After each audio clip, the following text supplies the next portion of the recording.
استاد دی یوه لوبه ډالۍ کوو خانزاده خان ته احمد شاه جان ته فریدون خان ته شهزاد خان ته او وړوکي مزمل ته او سید ارشاد ته لړکانې ته ډالۍ ده د دې ټولو فرمایش چکه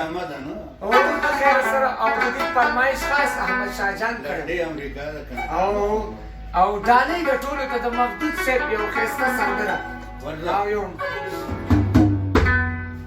دا نازولې لیلا درته لاړمه ذکر دی سید مور په سلام دا غړېدار باندې په صحابو برخه کاکا دا نازولې لیلا درته لاړمه ذکر دی سید مور په سلام دا غړېدار باندې په صحابو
سید ارشاد لکه سوای